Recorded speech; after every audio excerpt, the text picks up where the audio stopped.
Пам-пам-пам. Відзік. Калі ты памятаеш, таксама некалькі тыдняў таму мы з табой гаварылі пра Sora. Гэта новая тэкст у відэа нейрамадэль, якая здольная ствараць з тэкставых падказак відэаролікі даўжынёй да хвіліны. Складанасці з такімі мадэлямі палягаюць у тым, што іх трэба утрымліваць у кантэксце кожнага кадра, каб аб'екты здымак у такім відэа не дэфармаваліся і не страчваліся, калі нават часова гэтыя аб'екты знікаюць з поля зроку нейрамадэлі. За апошнія некалькі тыдняў некалькі выбраных вытворчых групаў атрымалі абмежаваны доступ да Sora. Адной з такіх стала каманда Shy Kids, якая стварыла вось гэты кароткаметражны фільм Airhead «Шарагаловы». У стварэнні ўдзельнічалі ўсяго 3 чалавекі, гэта каманда з Таронта. Яны са сваімі папярэднімі працамі ўжо намінаваліся на Эмі і траплялі ў лонг-ліст Оскара. То бок гэта людзі не з вуліцы, яны штосьці разумеюць у відэапрадакшане, ва ўсім, як гэта ствараецца. І вось тады гэтага шарагаловага раскручвалі і дэманстравалі як такі прыклад таго, як можна рабіць незвычайны контент з удзелам, каб гэта ўсё было зроблена з дапамогай штучнага інтэлекта. То бок гэтыя кадры нагенераваныя штучным інтэлектам, дзякуючы яму мы гэта ўсё ў прынцыпе бачым. Але тады гэта ўсё выглядала як такая нешта казачнае, незвычайнае. Так няўжо гэта ўсё можа вось так гэта робіць штучны інтэлект. Але 2 тыдні таму з'явілася вось гэта, дарэчы, і гэты артыкул з'явіўся, дзе больш падрабязней расказвалася, як увогуле ўсё гэта стваралася, колькі гэта часу запатрабавала і што ў прынцыпе думаюць самі ўдзельнікі гэтага гурта Shy Kids, гэта прадакшана, пра тое, што ў іх атрымалася і як гэта ўсё працуе. Вось, апроч гэтых Shy Kids, там яшчэ некаторым людзям давалі доступ да яе. Ну, то бок гэта не такая не агульная рэч, якую кожны можа паспрабаваць, а толькі там нейкія абраныя людзі, якіх гэта можа зацікавіць і якія тыпу фокус-група з індустрыі. То бок гэта хутчэй за ўсё ж таки робіцца з прыцэлам на тое, каб прадаваць вось гэта, вось гэтую Сору. Далі тым, хто ў прынцыпе гэтым і будзе карыстацца. Ну так.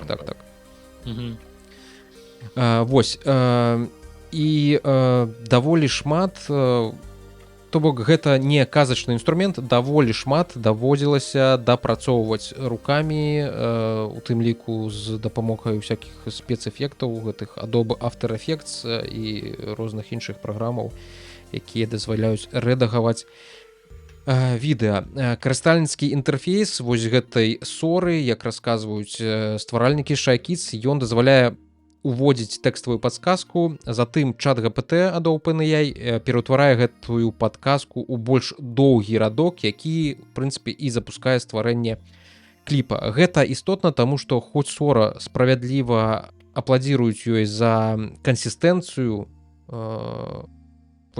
за тое, што кадр не развальваецца, калі штосьці ў ім крыху адбываецца. Ён не паспявае дэфармавацца так, што просто, ведаеш, як гэты вядомы мем з Уиллом Смітам, які есць макароны, калі яго там рукі ўсё незразумелае ператвараюцца ў нейкую кашу. Вось тут Sora спраўляецца даволі добра,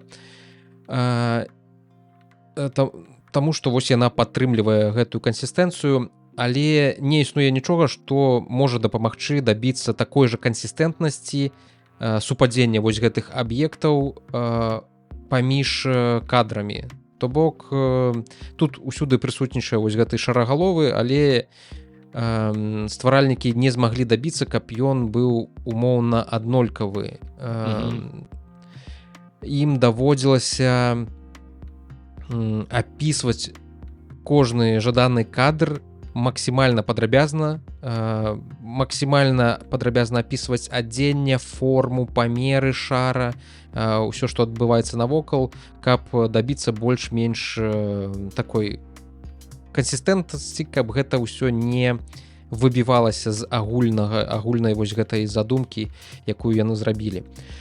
Вось, то бок ніякага дадатковага кантролю, апроч таго, што ты сам гэтай мадэлі кажаш, у цябе над ёй, на жаль, няма. Па выніку для 1,5-хвіліннага вось гэтага роліка сырога матэрыялу набралі ў 300 разоў больш, чым мы бачым па выніку. То бок адзін добры відэаролік, які вось гэты маленечкі там кавалачак, які патрапіў у выніковае відэа, на яго прыходзілася па заяўленню саміх аўтараў 300 яшчэ дакладней 299 дрэнных гэтых відэаролікаў. Вось, усе кадры генераваліся у раздзяляльнасці 480p.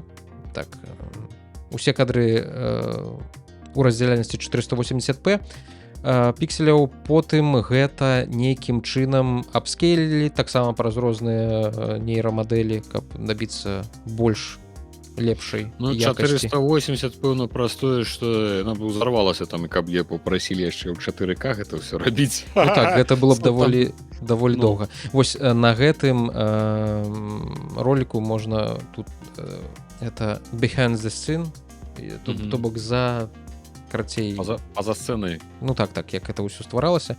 Яны дэманструюць, што часам здаецца і кадр больш-менш добры, але гэта нейрамадэль пачынае дамалёўваць тое, што ім не трэба. То бок тут нейкі твар шару намалявала, якого па задумцы не павінна быць, і гэты кадр яго давялося потым апрацоўваць, каб выдаліць вось гэты твар галоўнага персанажа. Вось, на генерацыю кожнага такога роліка у залежнасці ад часу дня, таму што там розная нагрузка, ну вось, дарэчы, таксама розныя забаўныя гэтыя самыя варыянты таго, як гэта выглядала. Тут нейкія галовы табе намалюваюць, вось яшчэ нейкі вельмі дрэнны кадр. Гэта ўсё даводзілася дапрацоўваць і ствараць больш штосьці адэкватнае, перамалёўваць таксама. Вось, у залежнасці ад часу дня і нагрузкі на серверы, генерацыя аднаго такого кліпа не ў залежнасці ад таго, там ён ці 5, ці 10 секунд, ці 20 секунд, яны прыкладна ўсе чамусьці адзін час рэндэрыліся, сыходзіла прыкладна па 10-20 хвілін. То бок ты пішаш промпт, праз 10-20 хвілін табе вяртаюць незразумелай якасці відэаролік, ты вось такіх 299 пераглядаеш, і потым нейкі адзін з іх абіраеш у якасці добрага. Усё гэта потым рукамі фарбавалі, у сэнсе не рукамі, а праз праграмы, якімі ты кіруеш рукамі, ўжо не нейрасетка. Фоташопілі, стабілізавалі, рабілі больш такім сінематычным, каб гэта ўсё так больш сінематычна выглядала прыгожанька, агучвалі, зразумела ж, пісалі сцэнар для гэтай агучкі, і па выніку праца 3 чалавек на працягу 2 тыдняў, гэта ўсё спатрабавала, каб 3 чалавекі працавалі 2 тыдні, каб зрабіць вось гэты відэаролік на 1,5 хвіліны. Чаму гэта важна і цікава? Таму што звычайна, як мы ўжо з табой абмяркоўвалі ў мінулым відзіку, шмат з таго, што дэманструюць, што вось робіць нейрасетка, застаецца па-за кадрам, па-за нашай увагай. Мы не ведаем, як насамрэч гэта ўсё працуе. І такі вось магчымасць паглядзець на тое, як стваралася нешта сапраўды такое цікавае, незвычайнае, як гэта выкарыстоўвалі прафесіяналы, гэта даволі важна, таму што яно крыху прыбірае вось гэты магічнасць і дэманструе, што нават за вот такім, здаецца, тут на 1,5 хвіліны відэаролікам тут праца 3 чалавек на працягу 2 тыдняў, прытым гэта ўсё так добра дапрацавана і ўсё знята ў адзін па выніку нейкі ролік. Тут яшчэ трэба крыху зразумець, што сама тэматыка роліка тут нібыта расказваецца пра жыццё вось гэтага шарагаловага, як яму цяжка, як у яго галава перыядычна там адвальваецца, яму прыходзіцца за ёй бегчы, як яго там жонка паслала ў магазин з кактусамі, і гэта для яго таксама было такое вельмі складанае месца для знаходжання. І тут хутчэй у прынцыпе такі куды адправіць мужа, якога замест галавы шарык, каб яму было максімальна небяспечна. У краму кактусаў. Вось тут хутчэй мы уходзім кожны тыдзень, крама кактусаў.